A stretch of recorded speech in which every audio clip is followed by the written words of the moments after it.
Hi everyone, அஸ்ஸலாமு அலைக்கும். Welcome back. நீங்கள் இந்த வீடியோவில் எதை பற்றி பார்க்க போகிறீங்கன்னா, நாங்கள் வண்டி வாங்குகிற ஸ்டோரியை தான் உங்ககிட்ட நான் ஷேர் பண்ணிக்க போகிறேன். அப்புறம் எங்களுடைய பழைய வண்டியை நாங்கள் திருப்பி கொடுக்க போகிறோம்.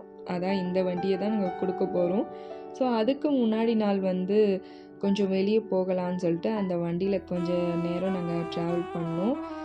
ஆக்சுவலி இந்த வண்டி கொடுக்கவே என் ஹஸ்பண்டுக்கு சுத்தமாக விருப்பம் இல்லை. பட் என்ன செய்கிறது, போக போக வண்டி நிறைய ப்ராப்ளம் ஏற்பட்டுக்கிட்டே இருக்குது. அதுக்கு நிறைய செலவு வைக்கவும் முடியலை. அதுக்கு ஒரு புது வண்டி வாங்கிடலான்னு சொல்லிட்டு இந்த முடிவை நாங்கள் எடுத்திருந்தோம். மறுநாள் காலையில் பிரேக்ஃபாஸ்ட் பார்த்திங்கன்னா தினை அரிசி பாயசம் தான் நான் செஞ்சுருந்தேன். புதுசாக வண்டி வாங்குறேன்றதுக்காக இல்லை, அன்றைக்கி என் ஹஸ்பண்ட்க்கு பர்த்டே. அதனால தான் நான் இதை ஸ்பெஷலாக நான் செஞ்சுருந்தேன். அதுக்கப்புறம் மதியத்துக்கு என்ன சமைச்சேன்னா சிக்கன் பிரியாணி தான். குக்கர்லேயே செஞ்சுருந்தேன். நல்லா உதிரியாக சூப்பராக சிக்கன் பிரியாணி வந்திருந்தது. அப்புறமா ஸ்வீட் கேசரி தான் நான் செஞ்சுருந்தேன். கல்யாணக்காரங்க வீட்டில் நம்ம சாப்பிட்ருக்கோம்ல எல்லோ கலர் கேசரி, அந்த கேசரி தான் நான் செஞ்சேன். அதை நான் எப்படி செஞ்சேன்னா, ஒரு பேனில் 1 டீஸ்பூன் நெய் ஊற்றிக்குங்க.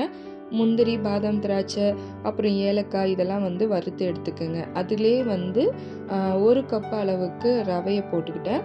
ரவையும் நல்லா பொன்னிறமாக வறுத்து எடுத்து வச்சுக்கிட்டேன். அதுக்கப்புறம் அதே பேனில் 1 கப் ரவைக்கு 2 கப் தண்ணியும் 1/4 கப் அளவுக்கு பாலும் ஊற்றிருக்கிறேன். அப்போ தான் இன்னும் கொஞ்சம் டேஸ்ட் நல்லாயிருக்கும். இந்த தண்ணி நல்லா கொதித்ததுக்கப்புறம் நம்ம வறுத்து வச்சுருக்கிற அந்த ரவையை இதோடு சேர்த்து நல்லா வேக வச்சுக்கோங்க. ஒரு மூடி போட்டு வேக வச்சுக்கோங்க. கட்டிகள் எதுவுமே இல்லாத அளவுக்கு நல்லா கிண்டிக்கோங்க. ரவை நல்லா வெந்ததுக்கப்புறம் அதில் ஒரு ஏலக்காய் தட்டி போட்டிருக்கேன். அதுக்கப்புறம் ஏலக்காய் தூளும் போட்டிருக்கேன். உங்களுக்கு 2ல் எது கிடைச்சாலும் ஓகே தான். அதுக்கப்புறம் ஃபுட் கலர் நான் ஆட் பண்ணியிருக்கேன். நான் எல்லோ கலர் ஆட் பண்ணியிருக்கேன். உங்களுக்கு ஆரஞ்சு கலர் இருந்தாலும் ஓகே தான். 1 கப் ரவைக்கு 1 கப் சர்க்கரை தான் நம்ம எடுக்கணும். ஸோ நான் 1 கப் சர்க்கரை எடுத்து நான் இதில் போட்டுருக்கேன். சர்க்கரை நல்லா மெல்ட் ஆகி இலகும் போது நல்லா இன்னுமே நல்லா குழஞ்சி உங்களுக்கு ரவா கேசரி சூப்பராக வரும். இதில் 1 டீஸ்பூன் எண்ணெயும் 1 டீஸ்பூன் நெய்யும் கடைசியில் ஊற்றிட்டு நம்ம வறுத்து வச்சுருக்க முந்திரி, திராட்சை, பாதாம்லாம் இருக்குதுல்ல, அதுவும் போட்டுட்டு அதுக்கப்புறம் சாரப்பருப்பு, வெள்ளரி விதை இதுவும் இருந்துச்சுன்னா இன்னும் டேஸ்ட் நல்லாயிருக்கும். நீங்களும் இதே மெத்தட்லேயே ரவா கேசரியை ட்ரை பண்ணி பாருங்கள். சூப்பராக இருக்கும். சூப்பராக வந்துச்சுன்னா மறக்காமல் எனக்கு கமெண்ட் பண்ணுங்கள். அண்ட் மதியம் லஞ்சும் முடிச்சாச்சு. சிக்கன் 65யும் பொரிச்சிருந்தேன். சாப்பிட்டு முடிச்சுட்டு வண்டியை போய் நாங்கள் ஷோரூமில் வர்றதுக்கு கிளம்பியாச்சு. கிளம்பும் போது என் ஹஸ்பண்டுக்கு போகிறதுக்கு மனசே இல்லை. இந்த வண்டியை எடுத்துகிட்டு மறுபடியும் ரோட்டில் ஓட்டி பார்த்துக்கிட்டே இருந்தாங்க. அவ்வளோ ஃபீலாக இருந்தது.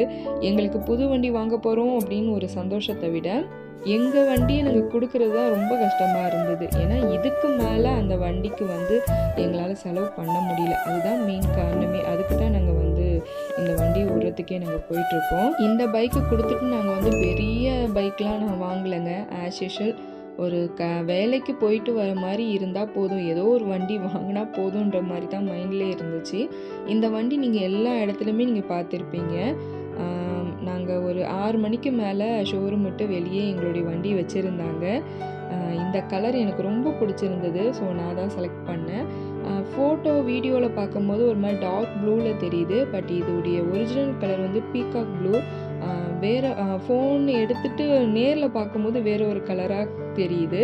ஆனால் சூப்பராக இருந்தது. ஃபிட்டிங்லாம் எதுவுமே பண்ணலை. இன்ஷால்லா பொறுமையாக பண்ணிக்கலாம் அப்படின்னு சொல்லிட்டு. ஏன்னா ஒரு அர்ஜென்ட்டுக்கு கொடுத்துட்டு உடனே வண்டி எடுக்கிறதால எதுவுமே நாங்கள் ஒரு ப்ரிப்பராக இல்லை. டக்குன்னு எல்லா வேலையும் எங்களுக்கும் அல்ஹம்துலில்லாஹ் முடிஞ்சது. நிறைய ப்ரொசீஜர் இருந்தது. ஃபைனலாக அந்த வண்டி கொடுக்கும்போது எல்லா வேலையும் முடிச்சுட்டு அதுக்கப்புறம் எங்ககிட்ட சாவியை கொடுத்தாங்க. சாவி வாங்குற வரைக்குமே புது வண்டி வாங்கிட்டோமா அப்படின்ற மாதிரி ஒரு ஹாப்பினஸ்ன்னு கேட்டிங்கன்னா சுத்தமாக இல்லைங்க. சுத்தமாக எங்கள் மனசில் இல்லை. ஏன்னா எங்களுடைய பழைய வண்டி கொடுக்கறதுல மட்டும்தான் ரொம்ப கஷ்டம், ரொம்ப அதிகமாக மனசுக்கு ரொம்ப வலிச்சது. பட் இட்ஸ் ஓகே, அல்ஹம்துலில்லாஹ். இந்த புது வண்டி வாங்கின நேரம் எல்லாமே நல்லதாக அமைய துஆ செய்யுங்க. இந்த வண்டி நாங்கள் இன்ஸ்டால்மெண்ட்டில் தான் போட்டிருக்கோம். இன்ஷால்லா கண்டிப்பாக சீக்கிரம் இந்த இன்ஸ்டால்மெண்ட்லாம் முடிஞ்சு கொஞ்சம் ரிலாக்ஸ் ஆயிடுவோன்ற நம்பிக்கை எங்களுக்குள்ளே இருக்குது. வண்டி வாங்கினதுக்கப்புறம் பார்த்திங்கன்னா செம்ம மழைங்க. நல்ல இடி மின்னலாக இருந்தது. மழை அவ்வளோ பெஞ்சது. கிளைமேட்டுமே இன்றைக்கி ரொம்ப சூப்பராக இருந்தது. அல்ஹம்துலில்லாஹ் அந்த வண்டியை எடுத்துகிட்டு நாங்களுமே கிளம்பியாச்சு. வீட்டுக்கு போகிற வழிலாம் அவ்வளோ மழை. ஸோ ஒரு இடத்துல வண்டியை நிப்பாட்டிட்டு நாங்கள் இருந்தோம். அதான் என் ஹஸ்பண்ட்ட கேட்டேன், "நீ வண்டி வாங்கும்போது ஊருக்கே மழையை வர வச்சுட்டீங்களா?" அப்படின்னு சொல்லிட்டு. நீங்களும் அப்படி நினைச்சீங்க இல்லையா? அப்ப நானும் அந்த மாதிரி நினைச்சதுல தப்பு இல்லையா? ஆமாங்க. அன்னைக்கு அவ்ளோ மழை பாண்டிச்சேரில. அடிச்சு வெளுத்து கட்டிடுச்சு மழை. அதுக்கப்புறம் நைட்டு ஒரு 9:30க்கு மேல வந்து என் ஹஸ்பண்ட் கூட வந்து ரிச் அண்ட் ரிச் தான் போயிருந்தேன். எனக்கு பிடிச்ச ஐஸ்கிரீம் வாங்கி குடுத்தாங்க. அதுக்கப்புறம் அவங்க வந்து ஒரு சாண்ட்விச் வாங்கியிருந்தாங்க. Mushroom with paneer sandwich.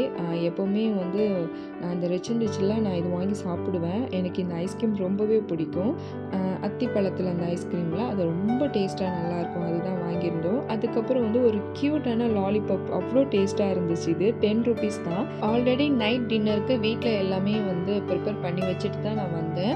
மஷ்ரூமில் வந்து கிரேவி செஞ்சுருந்தேன். அதுக்கப்புறம் வந்து சப்பாத்தி தான். போனோடனே மாவுலாம் பிசைஞ்சு எடுத்து வச்சுருக்கேன்றதால வெறும் நான் சப்பாத்தி போட ஆரம்பிச்சிட்டேன். சப்பாத்தி எப்போவுமே நான் இந்த மாதிரி தான் செய்வேன். டபுளாக அழகாக உங்களுக்கு வந்து உப்பி வரும் சூப்பராக. ஸோ இந்த மாதிரி நீங்கள் ட்ரை பண்ணி பாருங்கள். இந்த மஷ்ரூம் கிரேவி வந்து நான் ப்ரிப்பேர் பண்ணி எடுத்து வச்சுட்டேன். சப்பாத்தி மட்டும் தான் நைட்டு நான் செஞ்சுட்டு இருந்தேன். இந்த மஷ்ரூம் கிரேவி ரெசிபி கண்டிப்பாக நான் அப்லோட் பண்ணுறேன். ஸோ அதை பார்த்து நீங்கள் மறக்காமல் ட்ரை பண்ணி பாருங்கள். அவ்வளோ அவ்வளோ டேஸ்ட்டாக இருக்கும். அன்றைக்கி night dinner chapati mushroom gravy வச்சு சூப்பராக வேலை முடிஞ்சது. அல்ஹம்துலில்லாஹ் அன்றைக்கி டே நல்லா சூப்பராக போச்சு. கொஞ்சம் கஷ்டமாக போச்சு. பரவாயில்ல, இன்ஷா அல்லாஹ் துஆ செய்யுங்க. சரி, நான் நெக்ஸ்ட் vlogல சந்திக்கிறேன். அது வரைக்கும் பாய்.